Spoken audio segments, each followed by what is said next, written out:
कि ओलों का कितना नुकसान है।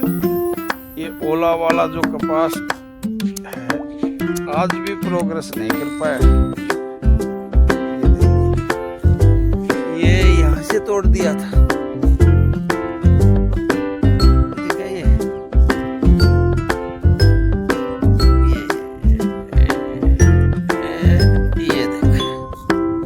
यहाँ से टूट गया था सारा कपास, जहाँ से टूटा था वो कपास 50% बचा। आज मैंने रोटावेटर से इसकी खरपतवार खत्म करवा दी। अब ये 3 फुट की दूरी पर ये दूरी जो है डोली की 3 फुट की दूरी है और कपास कहीं 3 फुट पर है।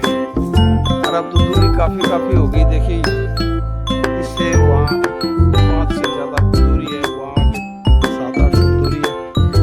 काफी दूरियां बन गई क्योंकि कपास वो काफी टूट गया। और अब ये आज मैंने इसकी खरपतवार निकलवा दी। अब इसमें रह गई जो जहाँ जिस डोली में ये बो रखा है उस डोली में खरपतवार है बस। ये देखो ये डोली में खरपतवार है बस। जैसे इसमें ये नला हो जाएगा इसका। ये देखिए कपास ही कपास इसमें और बाकी नलाव से ये थोड़ा बहुत खरपतवार निकल जाएगा। टेक्निकली विधि होगी ना आज नलाई करने के लिए कपास में मैनुअली बहुत कम काम लगेगा, बाकी सब ट्रैक्टर कर देता है। रोटावेटर से इस सिस्टम का रोटावेटर आया हुआ है, ये रह जाता है बीच में।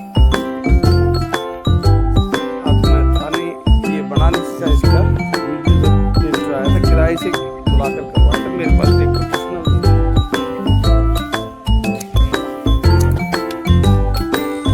उस कारण से। और बीच में पेड़ लगा रखे हैं, जैसे ये रेड़ा का है, वो खेजड़ी जाटी का है, ये बेल पत्थर लगाया है। अब बनेगा जब बनेगा। अब पहले क्या थे बड़े वाले जो बड़े बूढ़े थे वो खेजड़ी रेड़ा ये सब लगाते थे, उनकी मजबूरी थी, मार्केट नहीं था इनका बेलपत्र का, मौसमी का और का। अब अपने आप ये कम होते जाते हैं। या जैसे रेड़ा इमारती लकड़ी इसको बेच दिया हमने, तो हम उसकी जगह अमरूद लगाते हैं, बेरी लगाते हैं, जैसे ये लगा रखी मौसमी लगाते हैं। तो दूरी पर ये ऐसे लगा लेते हैं, अपनी परंपरागत खेती भी करे जाते हैं। जैसे ये है अगला, वो इससे आगे वाला जो है 30-35 फुट पे वो अमरूद है। ये आम था वो जो बरसात अभी आंधी में टूट गया, देखो ये ख़त्म हो रहा है। इसकी छंगाई कर दी, अभी देखो बचेगा या नहीं बचेगा, ये बरसात में टूट गया। ये मौसमियाँ हैं। हम बाग मैंने इस तरह नहीं लगाया कि बाग पूरा बाग लगा दिया हो, नहीं, दूरी पर ये पेड़ बो दिए। इनसे उतरने वाले फलों से भी फायदा लेता हूँ और साथ साथ ये परंपरागत खेती करता रहता हूँ। अब मेरा विचार है मैं बोऊंगा, अभी जब बताऊंगा। जैसे ये जो दूरी पे बची हुई है ना जगह, इनमें मैं पालक बो दूँगा।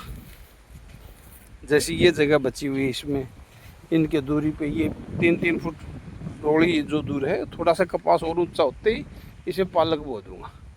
और पालक का आज जमींदार ने नई विधि निकाली है, तोड़ते नहीं है, जड़ से पाड़ के बाद में वो अपनी जुट्टी बनाते हैं। खाली होता चला जाएगा कपास, जो फूल तक आएगा जब तक कपास पालक बिक जाता है।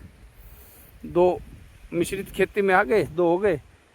जैसे ही वो बिकेगा कपास फूल पे आएगा, 1 महीना 2 महीना तक वो फूलेगा।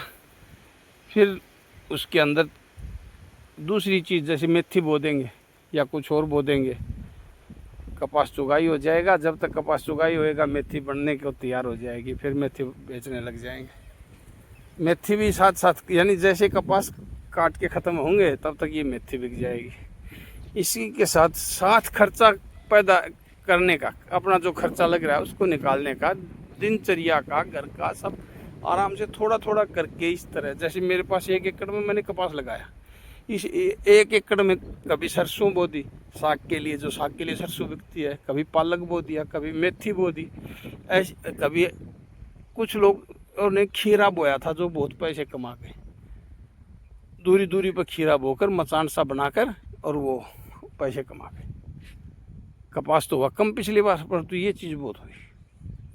तो इस प्रकार से ये है कपास की खेती।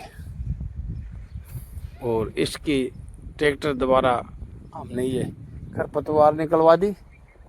और ये जो है मिनी स्प्रिंकलर सिस्टम खड़ा है, ये इसी के अंदर लगा रखा था, ये हटाते चले गए और वो हो गया। अब अगला सिस्टम ये फिर लगा के इसको पानी दे देंगे, या तो बरसात आ जाएगी, नहीं तो पानी दे देंगे। पानी और खाद, अब खाद की भी ज़रूरत पड़ेगी, इसमें खाद देंगे SSP, DAP, यूरिया और फास्फोरस। और अगली खाद कोई वैज्ञानिकों के पास जाएंगे हम, कृषि विज्ञान केंद्र में जाकर सारी डिटेल लेकर बाद में डालूँगा।